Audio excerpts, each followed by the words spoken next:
पवित्र बाइबल में उत्पत्ति ग्रंथ अध्याय नंबर 1 का श्लोक नंबर 26 है। ये इसमें स्पष्ट कर दिया है कि परमात्मा मनुष्य जैसा है, उसने मनुष्य को अपने जैसा बनाया है, नर और नारी करके उसकी उत्पत्ति की। इन पे आना हमना असली बात यह है। फिर परमेश्वर ने कहा मनुष्य को हम अपने स्वरूप के अनुसार अपनी समानता में बनाएं, और वे समुद्र की मछलियों और आकाश के पक्षियों और घरेलू पशुओं और सारी पृथ्वी पर और सब रेंगने वाले जंतुओं पर जो पृथ्वी पर रेंगते हैं अधिकार रखें, यानी उनसे समझदार हों। तब परमेश्वर ने मनुष्य को अपने स्वरूप के अनुसार उत्पन्न किया। अपने ही स्वरूप के अनुसार परमेश्वर ने उसको उत्पन्न किया, और नर और नारी करके उसने मनुष्यों की सृष्टि की। तो परमात्मा किसा होया? मनुष्य जैसा, नर जैसा। अंडरस्टूड? वो कबीर भगवान है जिसने 6 दिन में सृष्टि रहती। अब थोड़ा सा प्रिय मसीह भाई बहन, परमेश्वर आप सभी को आशीष दे।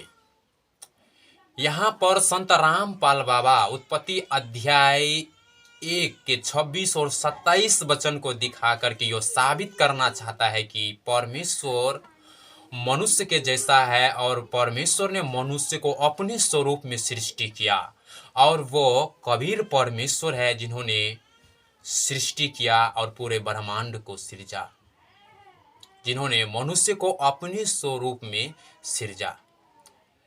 यह बात तो तय है कि यह रामपाल बाबा मसीह की शिक्षाओं में से चुरा करके अपने लोगों को सिखाता है कि परमेश्वर मनुष्य जैसा है, क्योंकि सभी मसीही जानता है कि परमेश्वर ने मनुष्य को अपने स्वरूप में सृजा और परमेश्वर मनुष्य जैसा है। लेकिन यह कहता है कोई जानता ही नहीं है। इससे साबित होता है कि अपने लोगों को झूठा ढकोसला देता है कि हमारे पास में बाइबल का ज्ञान है। आइए हम इसके बारे में देखें कि बाइबल पहले से ही लिख दिया है। अब क्या लिखा है ये हम यिर्मयाह अध्याय 23 का 30 वचन पढ़ें।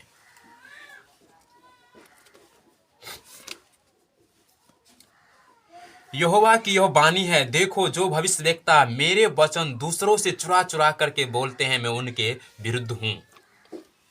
और यहाँ पर संत रामपाल बाबा मसीह के द्वारा सिखाए गए शिक्षा को चुरा चुरा करके अपने लोगों को सिखाता है कि परमेश्वर मनुष्य के जैसा है। लेकिन आइए हम देखें कि वहां पर जो उत्पत्ति 1 अध्याय के 26 और 27 वचन की व्याख्या करके कबीर को सत्य साबित करना चाहता है, कितनी व्याख्या उसका सही है। आइए हम लोग पढ़ते हैं उत्पत्ति 1 अध्याय का 26 से 27 वचन। फिर परमेश्वर ने कहा हम मनुष्य को अपने स्वरूप के अनुसार अपनी समानता में बनाएं, और वे समुद्र की मछलियों और आकाश के पक्षियों और घरेलू पशुओं और सारी पृथ्वी पर और सब रेंगने वाले जंतुओं पर जो पृथ्वी पर रेंगते हैं अधिकार रखे।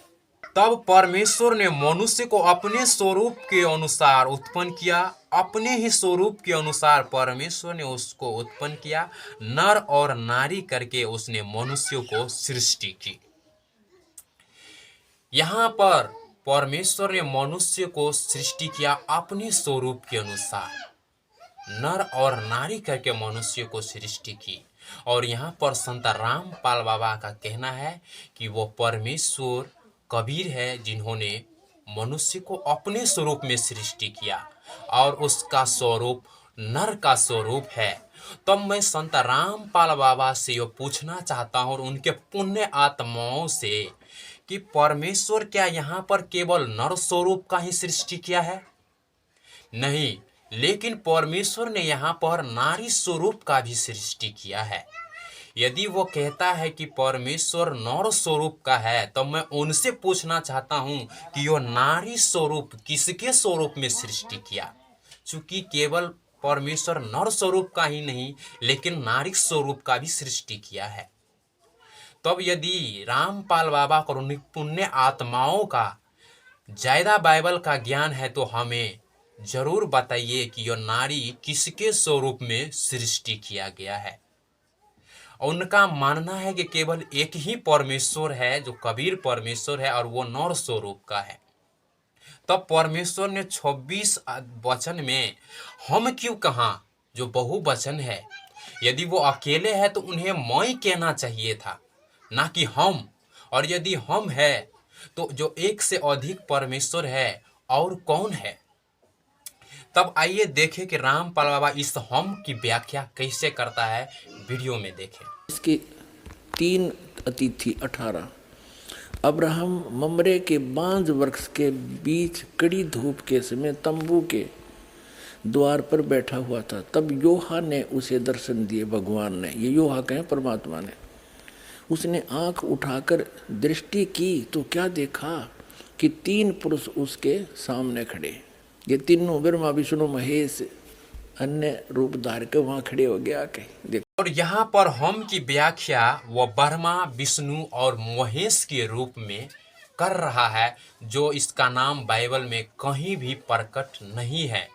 यह बात तो तय है कि यह ब्रह्मा विष्णु महेश जो 3 परमेश्वर को दर्शा रहा है, यो भी मसीहों की शिक्षा से चुराया गया है, जो त्रिएक परमेश्वर के बारे में मसीह पिता पुत्र और पवित्र आत्मा परमेश्वर के बारे में सिखाता है। यो 3 परमेश्वर को शिक्षा को यो ब्रह्मा विष्णु महेश के ऊपर पर बैठाता है और अपने लोगों को सिखाता है कि 3 परमेश्वर है।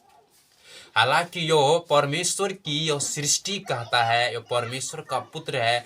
तब वहां पर जो 6 दिन की सृष्टि में परमेश्वर सृष्टि कर रहा है, तब हम क्यों कहा, जो सृष्टिकर्ता परमेश्वर है। यहाँ पर सृष्टि किया हुआ परमेश्वर नहीं, लेकिन सृष्टिकर्ता परमेश्वर अपने आप को हम क्यों कहा, सवाल यह है। और यहाँ पर यो 3 दूतों को जो यो कह रहा है, यहाँ पर वो ब्रह्मा विष्णु महेश है। यह कोई ब्रह्मा विष्णु महेश नहीं है, लेकिन यहाँ पर एक तो स्वयं यहोवा परमेश्वर है और दूसरा उसका दूत है। आइए हम लोग यहाँ 22 वचन के द्वारा इसी अध्याय को पढ़ते हैं। उत्पत्ति 18 के 22। तब वे पुरुष वहां से मुड़ के सदोम की ओर जाने लगे, पर अब्राहम यहोवा के आगे खड़ा रह गया। यहाँ पर अब्राहम जो यहोवा के सामने खड़ा रहा और वो 2 पुरुष कहाँ चला गया, सदोम की ओर चला गया। इसकी सबूत यहाँ 19 अध्याय का 1 वचन में देख सकते हैं। सांझ को वे 2 दूत सदोम के पास आए। तो इससे तय होता है यहाँ की यह एक यहाँ पे सृष्टिकर्ता परमेश्वर और 2 उसका दूत है, कोई ब्रह्मा विष्णु महेश परमेश्वर नहीं है। इससे तो यह तय होता है कि रामपाल बाबा को बाइबल का पूरा ज्ञान नहीं है। यो मसीहों को शिक्षाओं को चुरा चुरा करके अपने लोगों को सिखाता है और बाइबल में कबीर परमेश्वर को लाना चाहता है, जो पूरी तरह से पकड़ा जाता है।